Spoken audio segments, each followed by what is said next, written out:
Hi, I'm Afi. I'm Jess. I'm August. And I'm Carl. Today is a really exciting day because today we are starting a two-part conversation on privacy. Yeah, the thing that started us off.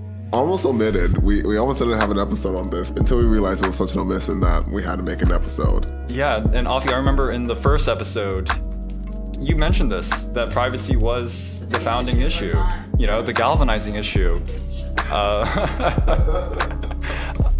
And it's true, and today we're just going to talk about why that was an issue for us, why it's so personal, and privacy is, by definition, this personal issue about the way that you share yourself with the world and how much control you have over that.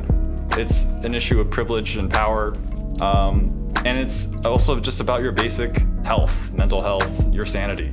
I remember the first time that I saw privacy as an issue that I wanted to get involved in and to promote, it was purely political. I remember in 2016, I had just entered college. It had been a couple of months, and the election occurred. For a second, I was like, I did too. I was like, wait, we're the same age. Yeah, and I was in a new city, it was a new school and new people, and then after the 2016 election, it just seemed like a cascade of politically destabilizing events that I thought at 18, I thought I had a good grasp of the world. I thought I knew what was going on. I clearly did not. And the political events around me. Very 18. Exactly. As every 18-year-old should. And I became very confused about how these events were happening and what direction this country was taking and whether I even understood the country in which I lived all that well. And something occurred to me with an event commonly known as the Cambridge Analytica scandal or crisis, where a small data analytics firm used psychometrics to nudge and prod voters in that election for the purpose of electoral manipulation or influence. I began to look at all these technologies that I had loved since I was a child and had been interested in, even in high school. I remember I would bring my iPad to school to take notes. I was the only one who did that. It wasn't all that efficient. So you've always been kind of weird, huh? I love these technologies, and I associated them with progress. But then I began to realize that maybe technology was a bit of a problem. It was becoming more problematic. It was having all of these secondary and tertiary unintended consequences that was changing the way that we interact and was getting in the way of cooperation. Yeah, and I think we'll touch more on Cambridge Analytica. We'll sort of break it down for listeners, but just one important thing to understand is that most of what happened in the Cambridge Analytica scandal was above board. It really was the final aspect of sharing collected information to a third party that kind of broke the rule. But beyond that, the collection of information that could pretty easily be used to manipulate people, that was technically allowed. I have to say, I love this story time. Anybody else want to pitch in with what brought them into privacy? I feel like mine's much younger. I'm a gay man, and I feel like I started to explore my identity online first and foremost. I remember watching Chris Crocker videos. You all might remember Chris Crocker as "Leave Britney alone," but they also made a ton of YouTube videos about gender and identity all the way back in like 2007, 8, 9. There were a ton of, non-binary people online, a ton of just other queer people like me, and it became somewhat of a refuge in my school life. I presented very stereotypical. I was an athlete. I did a lot of things to conform to, masculine identity, but it was the only place I was able to really, the internet became this place I was able to explore different parts of myself. Anonymously. Very anonymously, yeah, but not so anonymously as you come to find. And I remember in high school, I stopped being friends with a handful of people when they crossed the line with me, I felt personally, and hacked my computer, got all my passwords and all my information. And it was a thing they did. They're very equipped with technology. But I remember the only thing I was afraid of, I didn't care about anything except for maybe they'd see my YouTube history, maybe they'd see, I don't know, they'd find out. And I felt very exposed only for one reason. And the privacy thing for me, it became a thing for me. Yeah. I think about 13, 12, 11, when I realized I had a thing to hide and this trail, history online that could expose it. For me, I think my first exposure to privacy was not even related necessarily to the digital realm, but more from kind of a historical perspective. And it was specifically a movie that I think first alerted me to privacy as an issue. The movie is called The Lives of Others, which is a movie, I think, from 2006, perhaps. But it's a movie about a Stasi officer and how he surveils a number of individuals in the East German regime, and how he comes to start understanding how he's invading these individuals' privacy, and how he starts turning against the regime and coming to regret what he did. But I think one scene that I found especially interesting in that movie was toward the end of it, where when the East German regime fell, people were then able to see the files that the Stasi had collected on them, because the Stasi really was an incredibly efficient information gathering regime before the digital age. And just looking at these stacks of papers that really just describe the most intimate details about these individuals' lives, that to me just was astounding and made me concerned about this issue of privacy, and how all of this information, to a certain degree, it's who you are. It might not be all that you are, but it really does capture a lot of who you are, and it makes you vulnerable. And someone having that information on you can then use it in order to manipulate you, in order to blackmail you, in order to exert power over you.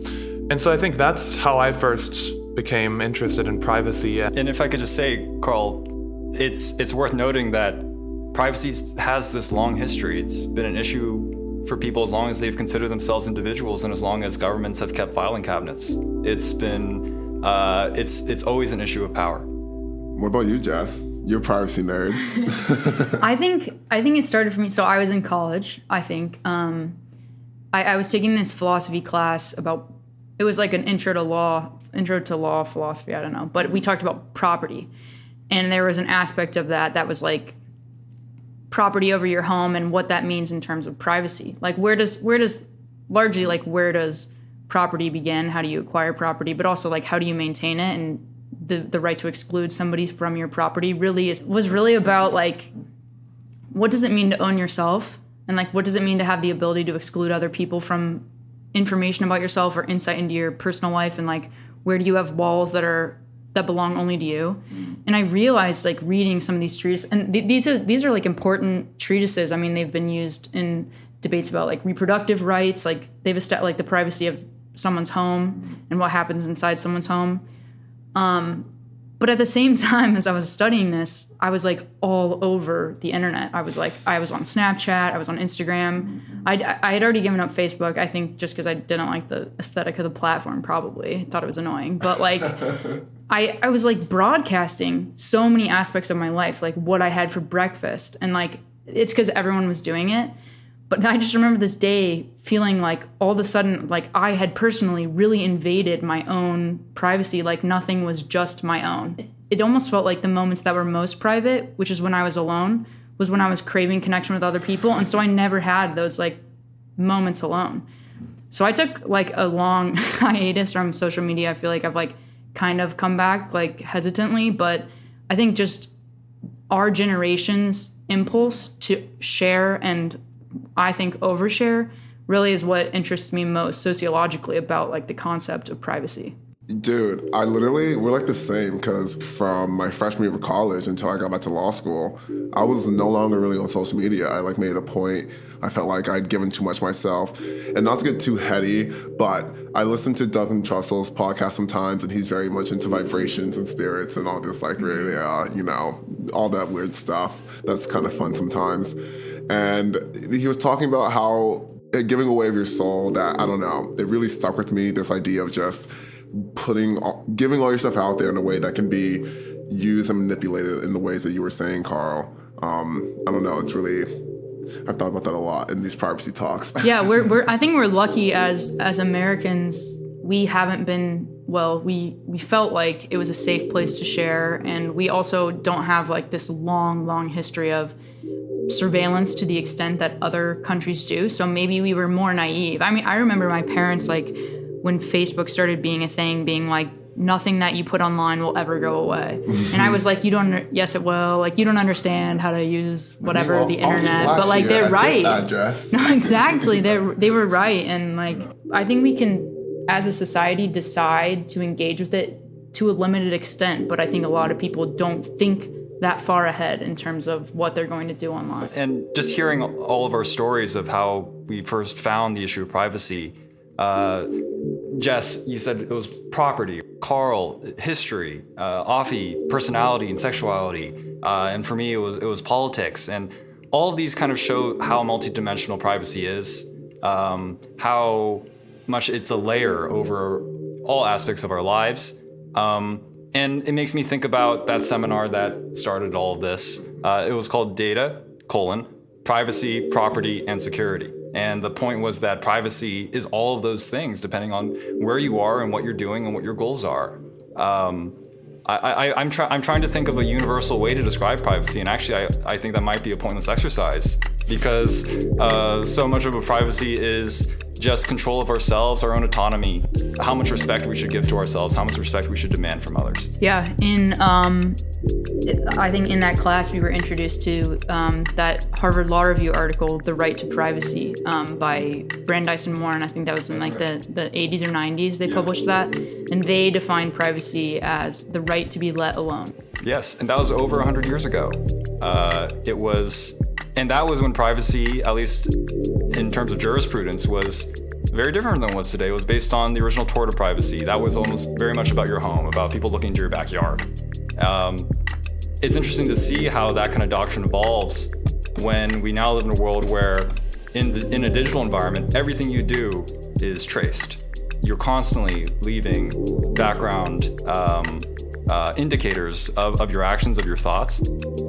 And I think I really want to make sure people understand that I don't think that we are alarmists about this. I think that it's actually alarming. And I think that the people that really understand how these technologies work, they go to extreme lengths to preserve their own privacy. Mark Zuckerberg spent $30 million to buy the houses surrounding his house to ensure a zone of privacy for himself. So it costs $30 million to be totally private. Good to know. No small sum. Yeah, right. While many engineers are privacy agnostic or even privacy atheists. They don't believe that it's a concept that's valid. We have these divides in terms of how private our life should be that maybe track on to political or social divides, and maybe they don't. Is privacy the perfect vessel for protecting people from surveillance and from the fact that our information flows so quickly, or will it need to be augmented? How should privacy change, and how will it change in the future? So today we're going to have a conversation about privacy and how it relates to us, and how we found it, and how it can relate to you, and why it's important for your own personal life. We're going to discuss just ourselves, because at the end of the day, we're all the final authorities as to how much privacy we want to demand from the technologies that are structuring our digital lives.